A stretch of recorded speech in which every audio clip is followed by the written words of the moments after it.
한 대학생이 물고기를 잡아오고 있는 어부에게 이러한 질문을 했습니다. 우리나라 대통령이 누구이신지 아십니까? 모릅니다. 다시 물었습니다. 그렇다면 우리 시의 시장이 누구이신지 아십니까? 역시 어부는 분명하게 모릅니다. 그렇게 대답을 했습니다.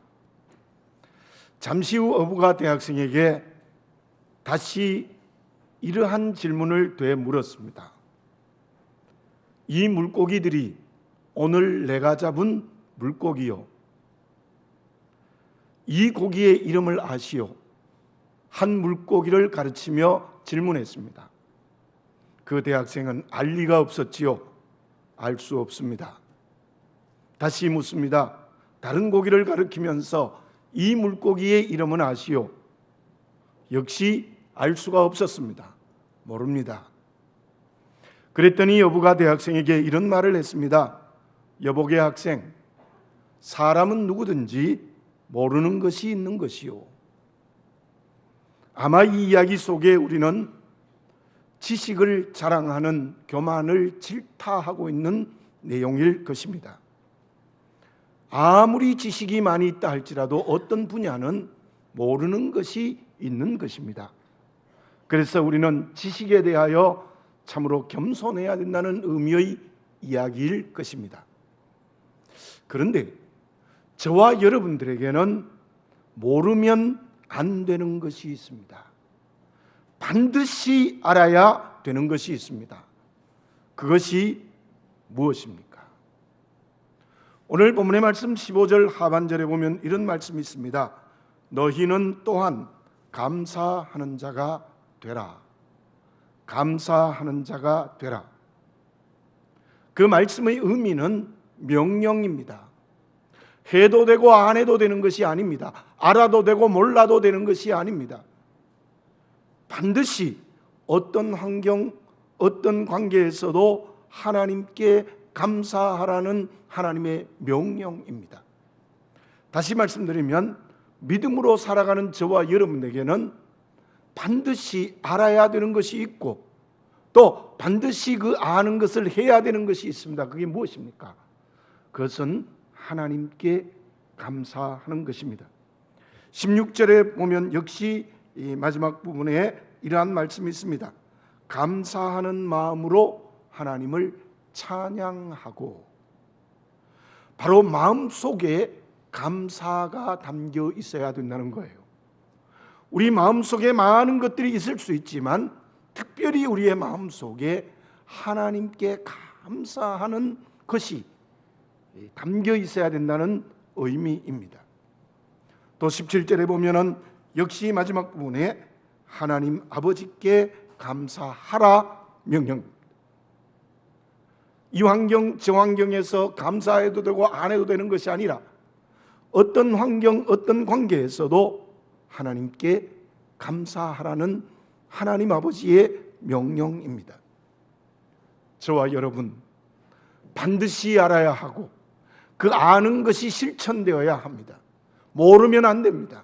그것은 우리의 마음속에 감사가 가득하여서 그 감사가 언어가 되고 감사가 삶이 되는 것은 반드시 알아야 하고 실천해야 될 내용이라는 것입니다.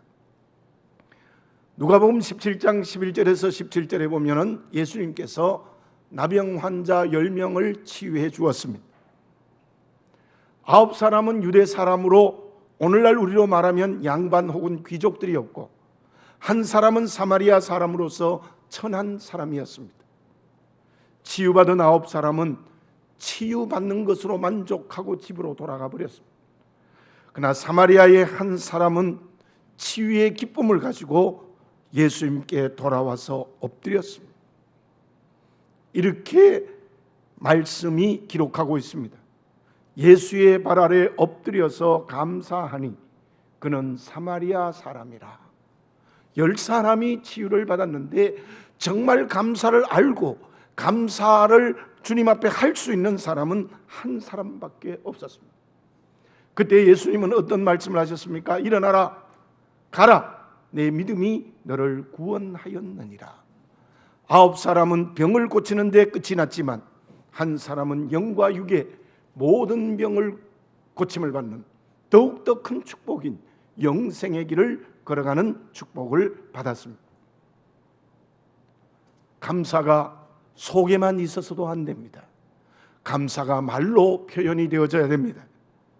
말로만이 감사하는 것이 아니라 그 말이 형식이 되지 말고 마음에 가득 담긴 감사가 말로 표현되어야 하고, 그리고 그 감사가 삶이 되는 사람이 하나님 아버지께 감사하는 사람입니다.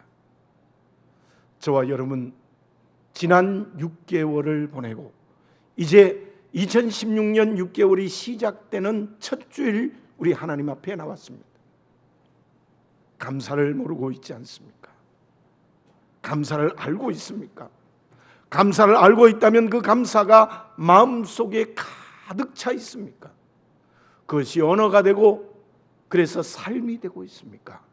다시 한번 내 자신을 정직하게 돌아보고 저와 여러분들 모두가 다 어떤 환경, 어떤 관계, 고난의 환경이든지 형통하는 환경이든지 건강하든지 병들든지 좋은 관계, 아름다운 관계이든지 불편하고 어려운 관계이든지 모든 환경에서, 모든 관계에서 우리 아버지 하나님께 감사하는 그릇이 되시기를 바라겠습니다. 그 사람이 진정 제대로 된 믿음의 길을 걸어가는 사람이라고 말할 수 있는 거죠. 그러면 모든 환경과 관계에서 하나님 아버지께 감사하는 사람은 어떤 사람이겠습니까?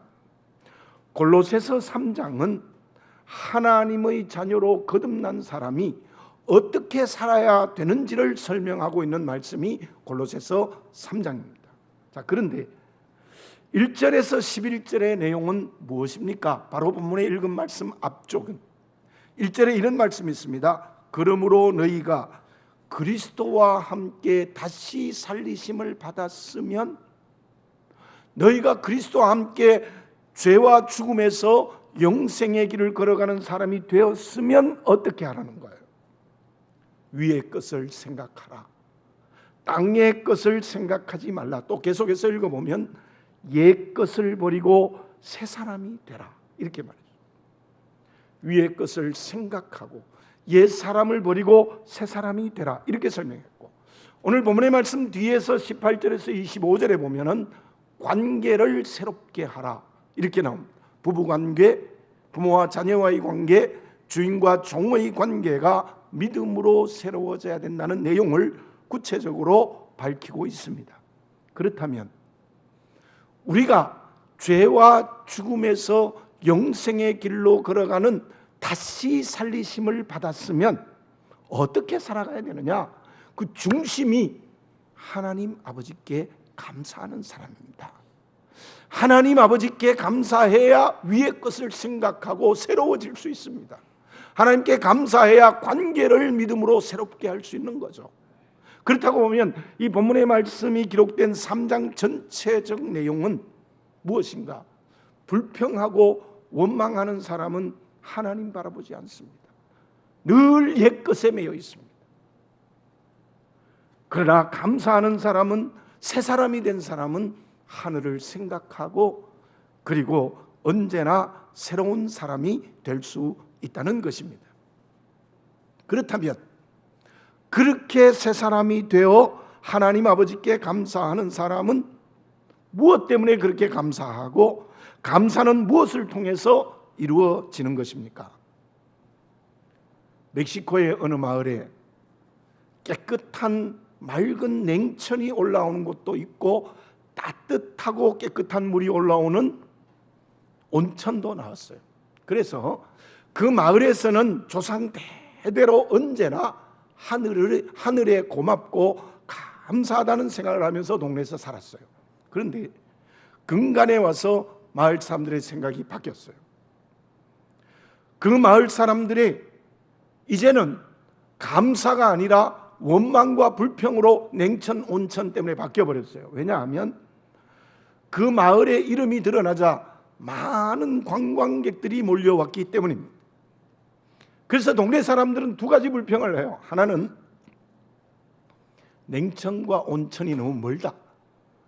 가까이 있으면 차가운 데 갔다가 따뜻한 데 갔다가 왔다 갔다 할 수 있을 텐데 너무 멀어서 귀찮다. 그래서 불평해요. 또 한 가지는 관광객들이 너무 많이 몰려오니 너무 복잡하고 시끄럽고 싫다.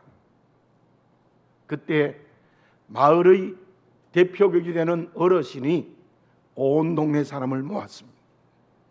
이렇게 말했습니다. 우리 동네는 냉천과 온천 때문에 조상 대대로 하늘에 감사했던 마을이다. 근데 어떻게 불평과 원망으로 바뀌어버렸느냐, 이런 얘기를 했대요. 동네 사람들 생각해 보십시오. 우리 멕시코에 수많은 동네가 있지만 냉천과 온천이 있는 곳은 거의 우리 동네밖에 없어요. 그러니까 감사해야 되죠. 거리가 좀 멀다고 어떻게 원망을 합니까? 그리고 또 한 가지는 관광객들이 많이 와서 우리가 얼마나 돈을 많이 벌었어요. 시끄럽다는 하나의 이유 때문에, 복잡하다는 이유 때문에 돈은 벌어도 귀찮다고 생각하는 것은 잘못된 것이요. 우리 조상 대대로 냉천과 온천 때문에 하늘에 감사했는데 어찌 우리가 원망과 불평을 해서 되겠습니까? 그렇게 말을 해서 그래도 동네에 원망과 불평이 좀 그쳐지는 그런 일이 일어났다고 합니다. 근데 불평의 원인이 뭡니까? 왜 하나님 아버지께 감사하지 못합니까? 그 조상들은 대대로 감사했는데 왜 우리는 감사하지 못하느냐? 동네 어르신이 말한 것처럼 왜 우리는 감사하지 못합니까? 17절 말씀을 제가 읽어보겠습니다. 또 무엇을 하든지 말에나 일에나 다 주 예수의 이름으로 하고 그를 힘입어 하나님 아버지께 감사하라. 하나님 아버지께 감사하는 이유는 무엇인가 하면은 예수 그리스도의 이름을 힘입어야 돼요. 우리 믿음으로 살아가는 사람은 예수 그리스도의 이름을 힘입어야 하나님 아버지께 감사할 수 있어요. 모든 말이나 모든 일에나 무엇을 하든지 언제나 하나님 아버지께 감사할 수 있는 결정적인 이유는 예수 그리스도의 이름으로, 그 이름을 힘입어야 된다는 것입니다. 이 말씀을 우리가 가만히 좀 깊이 생각해 봅시다. 예수 그리스도의 이름을 힘입는다. 주님의 이름을 힘입는다가 무엇이겠습니까? 우리는 주님의 이름을 힘입어서 죽었던 내가 살아나게 되어졌습니다. 십자가의 은혜로 죽었다가 살아났습니다. 이게 놀라운 은혜 아닙니까? 그리고 이제도 주께서는 성령을 통하여 내 마음에 내주하여서 끊임없이 나를 인도하시고 가르치시고 위로하시고 치유하시고 회복하시는 은혜를 베풀어 주세요. 사랑하는 교우 여러분들, 우리가 이 해의 나머지 6개월은 정말 하나님 아버지께 온전히 감사하는 사람이 되기 위해서는 예수 그리스도의 이름을 힘입어야 돼요. 다른 말로 하면 다른 것을 힘입어 살면 절대로 감사하지 못해요. 자기의 능력을 힘입고 자기 이름을 힘입고 다른 어떤 세상의 힘을 힘입으면 그 사람 불평과 원망으로 살아갈 수밖에 없는 거예요. 저와 여러분, 예수 그리스도의 이름을 힘입어 구원받았습니다. 이제도 믿음의 길을 걸어갑니다. 그 말을 바꾸어 설명드리면 예수 그리스도의 이름을 힘입는 사람은 은혜를 절대로 잊어버리지 않습니다. 잊어버리지 않아요. 근데 예수 그리스도의 이름을 힘입지 않고 다른 것을 힘입어 살면 주님의 은혜를 잊어버리고 마는 거예요. 십자가에 주시는 구원의 은혜, 이제도 그리스도의 영으로 내 마음에 오셔서 은혜를 주시는 그 그리스도를 힘입어야 언제나 하나님 아버지께 감사한데, 그것이 무엇이냐? 주님의 은혜를 잊지 않는 거예요. 결국 우리는 어떻게 하면 하나님 아버지께 늘 감사할 수 있느냐? 예수 그리스도를 힘입어서 하나님의 은혜를 잊어버리지 않아야 돼요. 여러분들, 저도 그럴 때가 있어요. 죄송합니다. 나도 모르게 어떤 환경, 어떤 관계에서 하나님의 은혜, 주님의 이름을 힘입지 않고 내 생각, 내 판단, 내 뜻을 따라가다가 잊어버리는 수가 있어요. 정말 잊어버려요. 우리 모두 정말 그리스도의 말씀이 우리 속에 풍성히 거하는 역사. 그래서 그것을 16절의 말씀은 그리스도의 말씀이 너희 속에 풍성히 거한다 이렇게 말했어요. 그리스도의 이름을 힘입다는 것은 주의 말씀이 내 마음에 풍성하게 거하는 겁니다. 여러분들 보세요. 말씀이 내 마음속에 풍성히 가면 어떤 일이 일어날까요? 주님의 뜻을 보게 됩니다. 주님의 뜻을 봐요. 주님의 말씀이, 하나님의 말씀이 내 마음 가득히 풍성해지면 언제나 그 말씀대로 살아간다는 것은 주의 뜻을 보는 거예요. 누가 그리스도의 이름을 힘입어 은혜를 잊지 않느냐? 그 마음 속에 주님의 말씀이 풍성히 거하여서 주님의 뜻을 보는 사람입니다. 어떤 고난과 위기와 어려움과 가난과 질병 속에도 하나님의 뜻이 있다, 주님의 뜻이 있다 이렇게 보는 거예요. 형통과 성공과 건강과 잘 되는 일에도 이곳에도 주님의 뜻이 있다. 그래서 은혜를 잊지 않고 하나님께 감사하게 되는 거예요. 결국 그리스도의 이름을 힘입다는 것은 그리스도의 말씀이 내 속에 풍성히 거해야 돼요. 어떻습니까? 우리 오늘 이 감사 예배를 드리면서 내 안에 그리스도의 말씀이 풍성히 거하는가?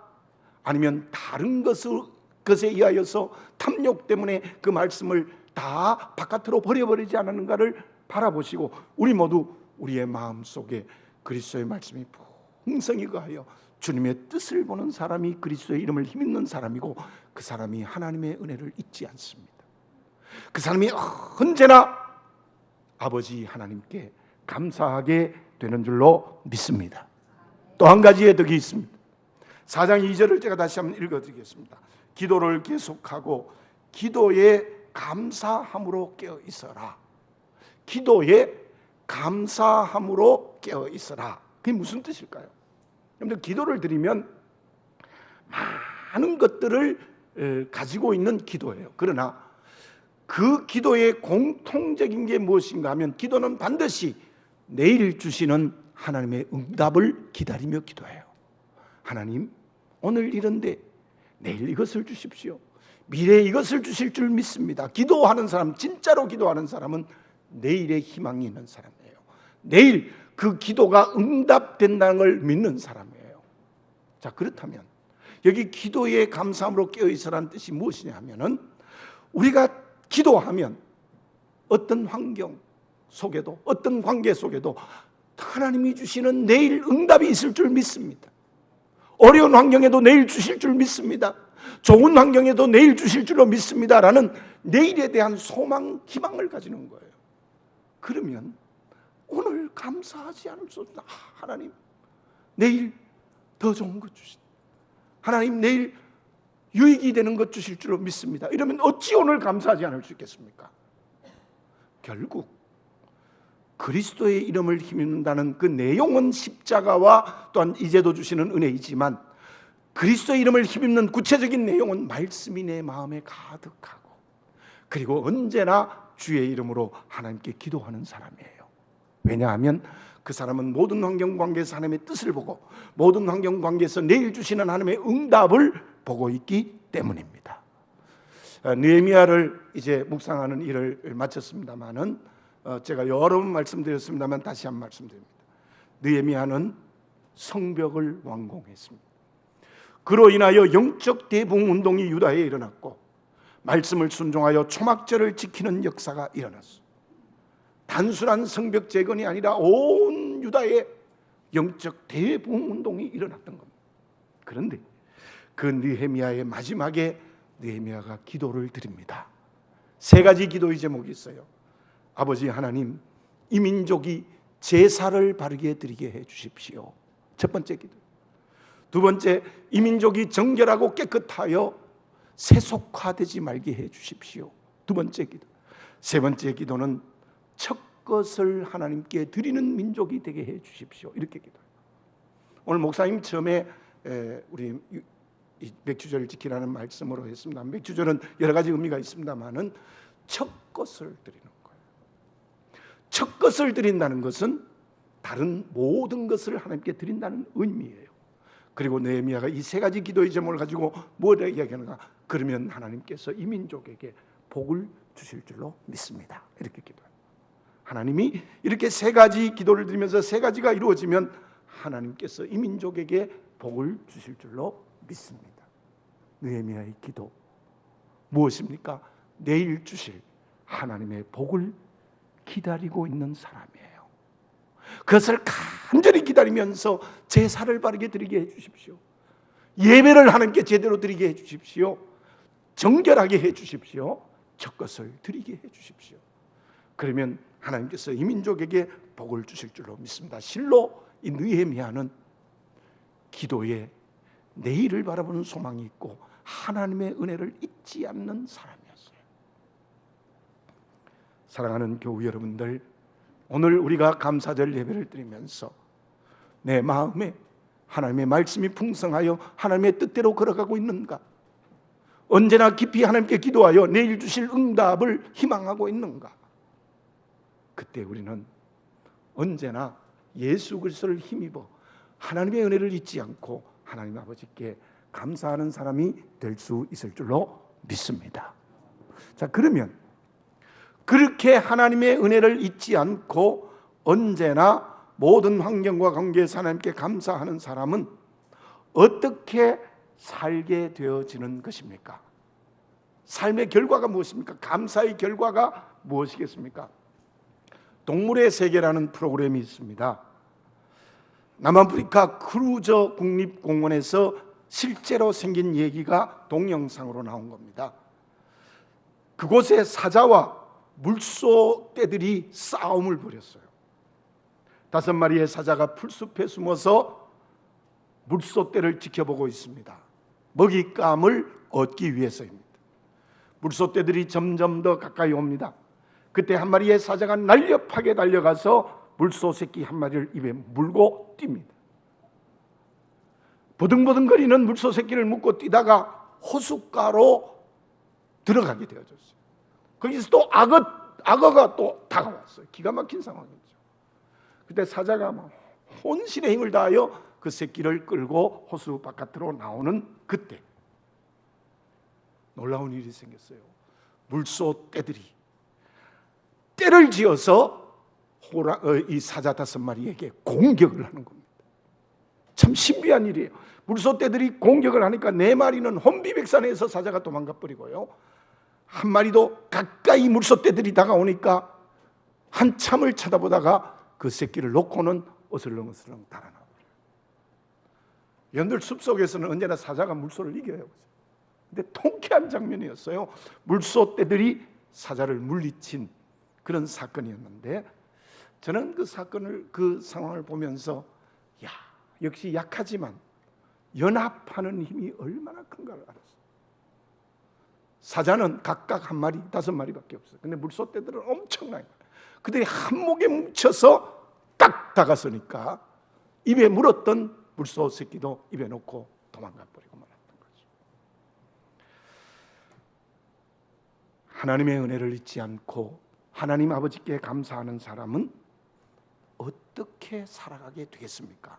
오늘 본문의 말씀에서 가장 먼저 나오는 게 무엇인가 하면 교회 공동체를 얘기해요. 교회 공동체. 제가 15절을 봉독해 드리겠습니다.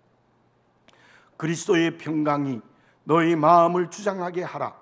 너희는 평강을 위하여 한 몸으로 부르심을 받았나니 너희는 또한 감사하는 자가 되라.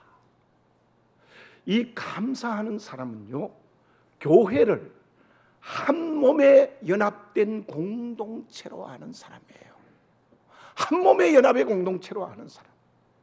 다시 말씀드리면 정말 은혜를 잊지 않고 하나님께 감사하는 사람은 교회 공동체를 한 몸이 되게 하고 교회 공동체를 샬롬의 공동체, 평강의 공동체가 되게 하는 사람이 된다는 거예요. 이 말을 바꾸어 설명드리면 늘 하나님 아버지께 원망하고 불평하고 하나님의 뜻을 모르고 내일 주신 하나님의 응답을 모르고 불평하고 원망하는 사람은 교회 공동체를 평강의 공동체로 만들어. 고린도 교회처럼 분열시키고, 그리고 네 편 내 편을 만들고, 정말 평강이 있는 공동체를 만들지 않는다는 거예요. 여러분, 이 바울이 골로새에 편지하면서 골로새 교회 공동체를 귀하게 생각하고 이 말씀으로 권면한 것 같습니다. 정말 우리가 하나님의 은혜를 잊지 않고 하나님의 뜻을 보고 하나님이 주실 응답을 소망하는 그리스도인이 되어 하나님 아버지께 항상 감사하는 사람은 교회를 하나 되게 해요. 교회를 하나 되는 정도가 아니라 평강의 공동체, 샬롬의 공동체가 되게 한다는 거예요. 그래서 그 사람은 어떤 덕목이 있습니까? 12절에 이런 말씀이 있습니다. 그러므로 너희는 하나님의 택하사 거룩하고 사랑받는 자처럼 긍휼과 자비와 겸손과 온유와 오래 참음을 옷 입고, 이 옷 입는단 말이 새 옷을 입었다는 거예요. 하나님으로부터 살리심을 받았으면 그래요. 정말 은혜를 잊지 않고 하나님 아버지께 감사하는 사람은 긍휼과 자비와 겸손과 온유와 오래 참음의 새 옷을 입고 그 덕목을 가지고 교회를 샬롬의 공동체로 만든다는 거예요. 거기다가 13절에 보면은 누가 누구에게 불만이 있거든 서로 용납하고 피차 용서하되 주께서 너희를 용서하신 것 같이 너희도 그리하고, 정말 분명한 죄가 있다면 그 죄를 잘 결정하여서 해결하고 회개케 하고, 정말 용서해야 된다. 근본적으로 주님이 우리를 용서하듯이 서로 용서하는 공동체가 되라, 그렇게 말씀하셨고, 14절에 보면 이 모든 것 위에 사랑을 더하라. 이는 온전하게 매는 띠니라. 온전하게 매는 띠니라. 교회가 하나가 되는, 띠로 하나가 되는 결정적인 요소가 그리스도의 사랑이 내 사랑이 될 때 가능하다는 그 말씀을 여기서 하고 있는 것입니다. 사랑하는 교우 여러분들, 얼마나 귀한 일입니까? 아까 느헤미야의 기도가 제사를 바르게 드리게 해주십시오. 이게 오늘 우리에게 무엇입니까? 예배의 생명을 걸어야 됩니다. 예배가 하나님께 옳게 드려지게 해주십시오. 그게 첫 번째 기도의 제목입니다. 예배가 옳게 드려지기 위해서 어떻게 해야 되겠습니까? 교회 공동체가 샬롬의 공동체가 돼야 돼요. 샬롬의 공동체, 평강의 공동체. 그것은 감사하는 사람을 통하여 이루어진다는 거예요. 지난주일에 말씀드렸던 고린도 교회에 있었던 스데바나, 부드나도, 아가이고, 이 세 사람은 어떤 사람이었습니까? 바울의 마음을 시원하게 해주고 고린도 교회 성도들의 마음을 시원하게 해줬다. 그 무슨 말입니까?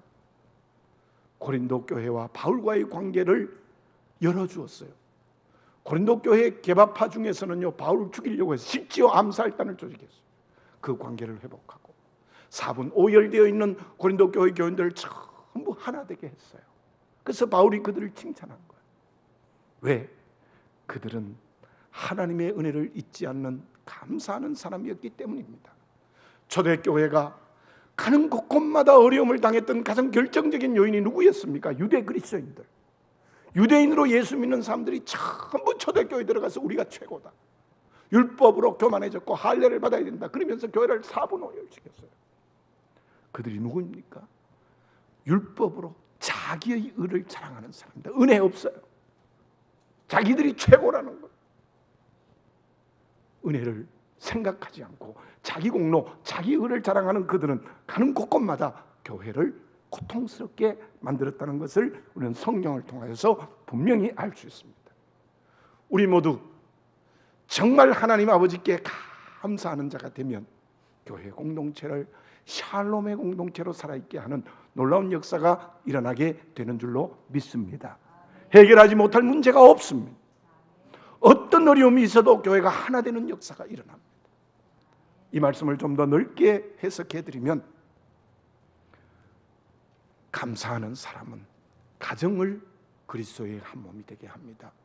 직장과 사업을 그리스도의 한 몸이 되게 합니다.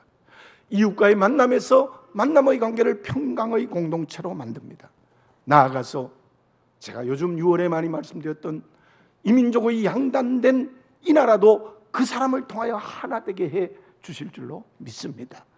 세대 간의 갈등도 평강의 공동체로 만들어 주실 줄로 믿습니다. 점점 더 자본주의 문화 속에서 자기의 이권의 이익에 관계되어가는 참으로 이 사회를 훈훈한 정의 있는 사랑이 있는 평강의 공동체로 만드는 한 사람이 될 수 있을 줄로 믿습니다.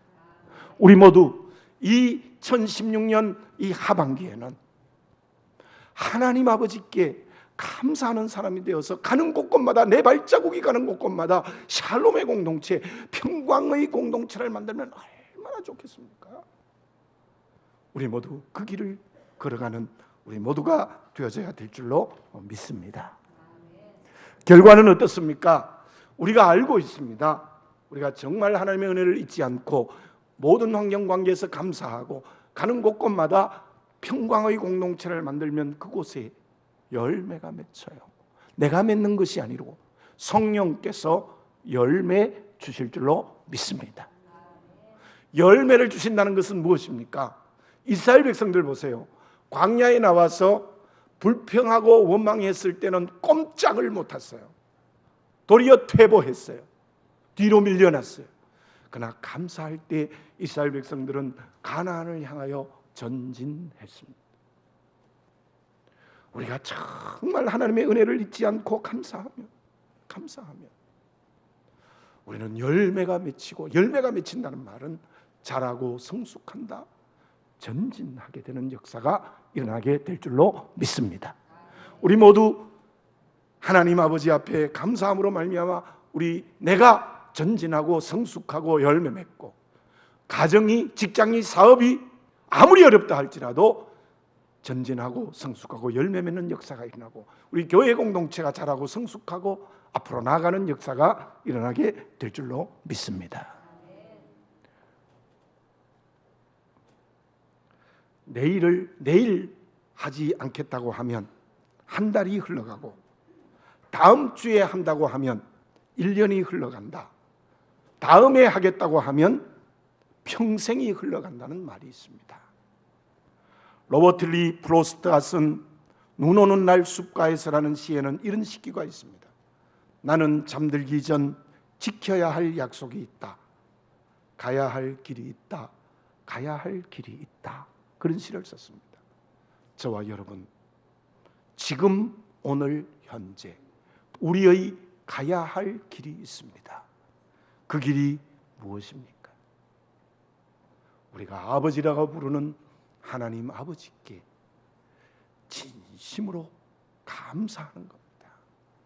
마음에 감사가 가득하여 감사가 말이 되고 감사가 삶이 되는 오늘 지금 그렇게 살아갈 때 우리는 하나님의 자녀로서, 아버지의 아들로서 제대로의 순례자길을 걸어가게 될 줄로 믿습니다. 기도드리겠습니다. 사랑하는 아버지 하나님, 2016년 6개월의 은혜를 허락하여 여기까지 오게 하시고, 이제 2016년 하반기 6개월을 시작하는 첫 주일 하나님께 예배하게 하여 주신 것을 감사합니다. 아버지 하나님, 말씀이 내 마음속에 가득하여 하나님의 뜻대로 살아가고 있습니까? 늘 깊이 기도하여 하나님이 주시는 응답을 소망하고 있습니까? 하나님의 뜻을 보고 하나님께 소망을 둠으로 말미암아 하나님의 은혜를 잊지 않고 예수 그리스도의 이름을 힘입어 항상 언제나 모든 환경 모든 관계에서 아버지 하나님께 감사하는 아들이 되게 하여 주시옵소서. 불평하는 죄, 원망하는 죄를 진정으로 오늘 지금 회개하고 아버지 하나님께 감사하는 그 길 걸어가게 하여 주시옵소서. 우리 모두 오늘 예배를 드리면서 하나님 아버지께 언제나 감사함으로 말미암아 주시는 열매를 체험하고 주시는 성장과 성숙의 전진하는 역사가 개인과 가정과 직장과 사업과 만남과 우리 교회 공동체 속에 일어나게 하여 주시옵소서. 아버지 하나님께 언제나 감사하게 하여 주시옵소서. 예수님의 이름으로 기도드립니다. 아멘.